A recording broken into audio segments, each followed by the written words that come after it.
I thought, why not try something a little different for today's video, instead of giving you just my top 10 coasters, which I actually just recently released my top 25, so yeah, that would be a little redundant. In this video, I've teamed up with Jonathan from RampagingRex Productions to bring you our collective top 10 roller coasters. To come up with this list, we both ranked our current top 20 roller coasters, then we erased all the roller coasters that either I rode and he didn't, or vice versa. So in other words, the list is basically a Frankenstein mashup of our favorite roller coasters. I'd be lying if I told you this list was easy to complete. There were a few roller coasters where I would rank something considerably higher and Jonathan would have ranked lower. It was a challenge to rank a few roller coasters, but I think we got a solid list here. Honorable mention, Storm Runner, Hersheypark, Hershey, Pennsylvania. To start things off, here's our honorable mention with Storm Runner, located at Hersheypark in Hershey, Pennsylvania. This is a fantastic launch coaster built by Intamin. Using hydraulic technology, Storm Runner launches you to 72 miles per hour in 2 seconds.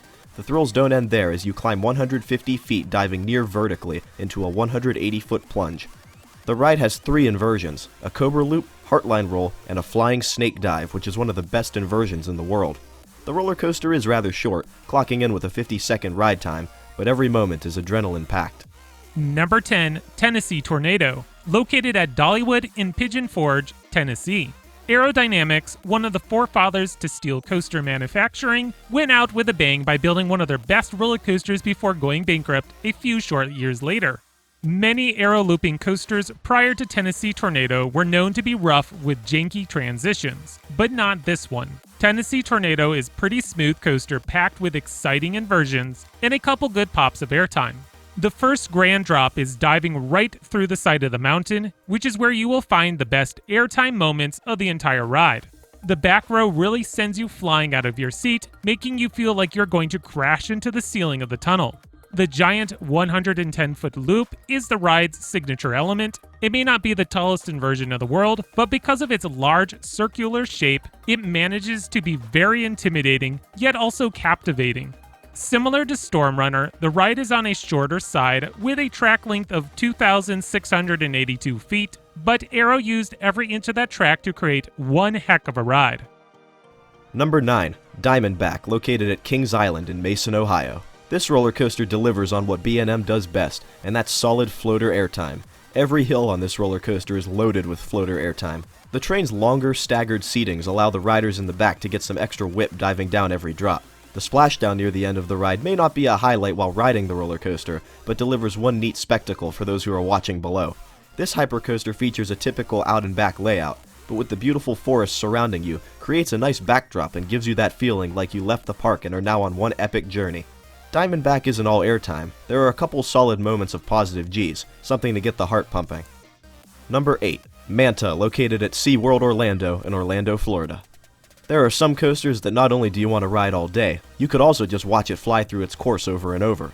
SeaWorld Orlando did a fantastic job with the scenery and theming for this attraction. The artificial splashdown effect is amazing to see, and the neat aquarium staging the queue is also another highlight of this attraction. You'd think a roller coaster named Manta would be all grace and no bite, but this coaster has a few tricks up its sleeve, including the forceful pretzel loop. The ending of the ride switches gears from intense inversions to graceful elements as you glide across the water and come close to crashing into a waterfall.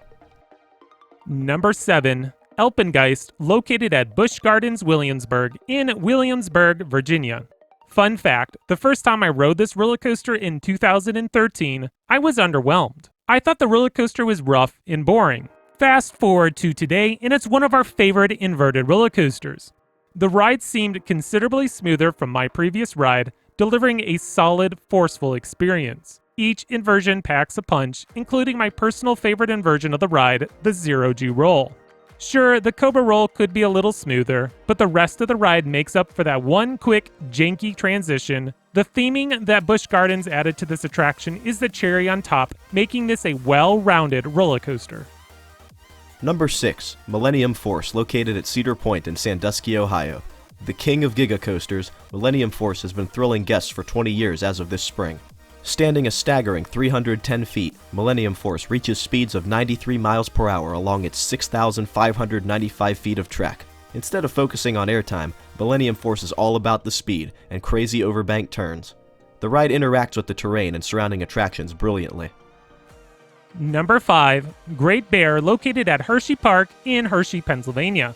One of the best placed inverted coasters on the planet. The ride is very unusual as it starts off with a helix before completing its 124-foot plunge down alongside the river.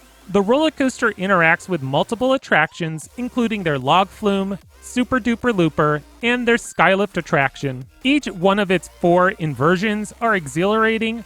When building Great Bear, B&M had to strategically place every support structure so they wouldn't have to place a support in the water, which was prohibited by local ordinances. This makes the ride very unique to look at, so not only is it a great roller coaster, it's also, in my opinion, or in our opinion, a work of art. Number 4. Apollo's Chariot at Busch Gardens Williamsburg in Williamsburg, Virginia. The original hypercoaster by B&M, Apollo's Chariot is a great roller coaster that continues to deliver on airtime goods time after time. The first drop in the back row is an airtime lover's dream. Each hill is loaded with good, sustained floater airtime that will have you laughing the whole way back to the brake run. What's ironic, just like Alpengeist, my first ride experience with this coaster was lackluster, but now it has made its way up into my ranks as one of my all-time favorite hypers.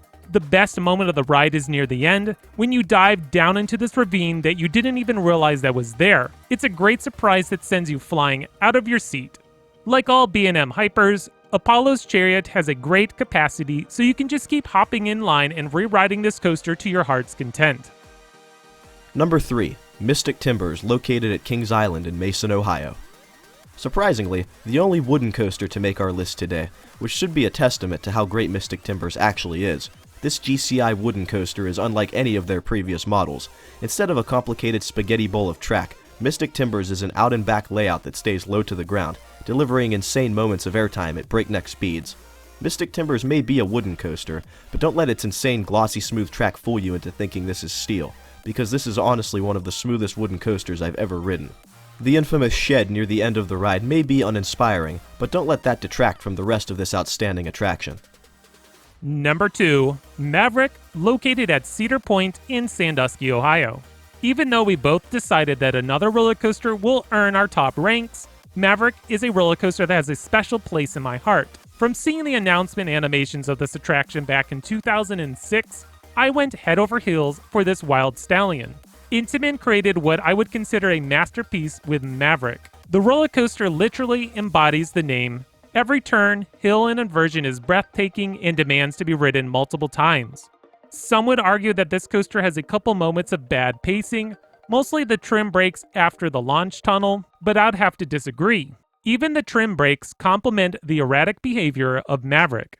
Cedar Point did a great job with the theming. It's not ultra immersive like a Disney Universal attraction, but it pulls you into the world of an elusive beast. Many are drawn to Steel Vengeance, which is towering over this roller coaster right behind it, but I still can't keep my eyes off of Maverick. Number 1. Phantom's Revenge, located at Kennywood in West Mifflin, Pennsylvania. At number 1 is a coaster that I find myself consistently being amazed with. Although I never got to experience the original Steel Phantom, I grew up riding Phantom's Revenge, and it's the definition of using the terrain to your advantage. From the moment the train drops from the first hill, Phantom never lets up with the speed and airtime. That drop into the ravine is breathtaking no matter how many times I ride, and the airtime you get in the second half is some of the most aggressive you'll find on any steel coaster. Phantom is a bit of an anomaly, being made up of pieces from 2 different manufacturers, but somehow Morgan found a way to keep the best parts of Arrow's original design while perfecting the rest of the layout. The only real complaint I, and many other enthusiasts have with Phantom, is its relatively short length. Despite having over 3,000 feet of track, Phantom flies through the layout and the experience can feel like it ends too soon. Despite the short length, Kennywood made the most of the space they had available, and it's a good excuse to ride multiple times in a row. Some of you might not think Phantom should be this high on the list, but I never have had a bad time riding it, and you have to admit it's a unique layout by Morgan Hypercoaster standards. It can be a difficult coaster to get a look at from certain angles, but the experience is well worth it, and I constantly find myself coming back to Phantom's Revenge over and over again. Well, that was our combined top 10 favorite roller coasters. I know some might be wondering why there are some notable coasters missing from this list. Well, when you have 2 people trying to hash out what their favorite coasters are, you'd be surprised how different your tastes actually are. But what's great is that we can always find common ground and still come out with a great collection of coasters. I want to give Jonathan at RampagingRex Productions a huge shout out for helping me with this video. If you haven't already, head on over to his channel and hit that subscribe button. Hopefully we'll have some more great collaborative content coming out later this year. Let us know in the comments below what you think of our top 10 list. As always, please subscribe so you don't miss out on more great content coming your way by XscreamThrills.